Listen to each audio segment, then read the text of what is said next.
આ રમતનું નામ છે પગ પસાર અથવા માછલી પસાર। આ રમતમાં વર્ગમાં જો વધારે બાળકો હોય તો 2 ટીમ પાડી અને 2 હરોળમાં 7 થી 8 બાળકોને પહોળા પગ રાખીને ઊભા રાખવા। ત્યારબાદ પ્રથમ બાળક હોય તેને વિસલ વગાડી અને પગમાંથી પસાર થવા કહેવું।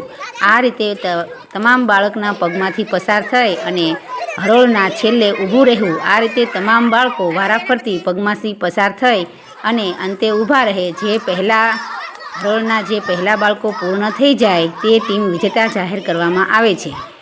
જો બાળકો ઓછા હોય તો એક હરોળમાં બાળકોને ઊભા રાખીને પણ રમત રમાડી શકાય છે।